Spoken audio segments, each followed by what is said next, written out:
buenos días con todos. Nos encontramos en el programa de investigación de plantas ornamentales de la Universidad Agraria. Mi nombre es Juan Carlos Jauli, soy ingeniero agrónomo y en esta oportunidad vamos a hablar del cultivo de Osteospermum. Osteospermum es una planta herbácea perenne, ¿sí? Es una especie que se puede cultivar a pleno sol. Una de sus características más llamativas es la coloración de las flores, ¿no? Que tiene diversidad de flores. Y es una planta de cuando termina la flor podemos podar y esta va a seguir rebrotando y va a seguir emitiendo nuevos botones florales y vamos a tener una floración prolongada. De acuerdo a nuestras condiciones agroclimáticas, el Osteospermum se recomienda, ¿no? Se recomienda cultivarla en primavera, verano. Sin embargo, como nosotros no tenemos un clima muy frío, ¿no? Tenemos un invierno primaveral, la ventaja de nuestra costa peruana y la ventaja de Lima es que podemos cultivarla todo el año, ¿sí? Teniendo mayor floración, claro está, en la época de primavera-verano, ¿ok? Listo. Osteospermum es muy sencillo de manejar, ¿no? Básicamente para el mantenimiento de este cultivo lo que uno tiene que hacer es formular un buen sustrato de crecimiento. El éxito de todo cultivo en contenedor es la formulación de un buen sustrato.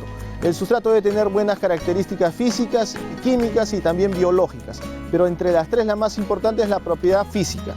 La propiedad física quiere decir una buena retención de humedad, buen drenaje, buena aireación para la respiración de las raíces, ¿no? Y buen contenido nutricional, ¿no? Entonces, y eso lo vamos a lograr mezclando insumos como por ejemplo compost, humus, musgo, ¿no? Cascarilla de arroz que se puedan utilizar en este cultivo. Como es una planta perenne y las hojas van ceneciendo de a poco, entonces una de las características en este cultivo es que uno tiene que ir eliminando, ¿no? Con mucho cuidado las hojas que van ceneciendo, así como estas, ¿sí? De lo contrario, si uno deja estas hojas, ¿no? Dentro del cultivo, como ustedes pueden observar, ¿no? Ya son hojas cenecientes con humedad, ¿no?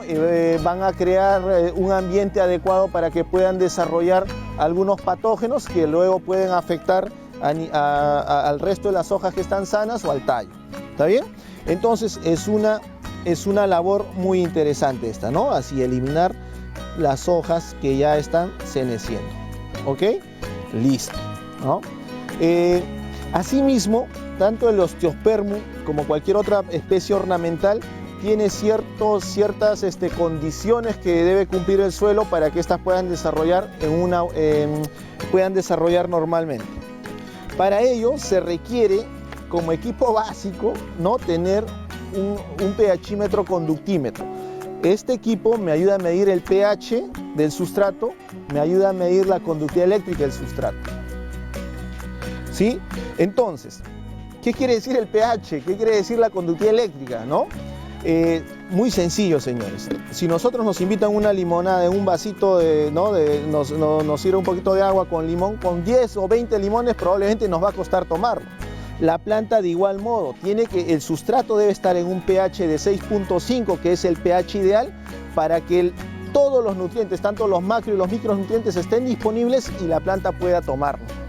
¿Sí? Y eso puede utilizarlo en el proceso de la fotosíntesis. Si el pH es muy ácido, va a haber deficiencia, ¿no? De macroelementos. Si es muy alcalino, va a haber deficiencia de microelementos. Entonces la planta no va a desarrollar como nosotros querramos. Y vamos a decir, oye, esta planta no desarrolla bien, pero eso va a depender de la absorción. Entonces el pH es muy importante.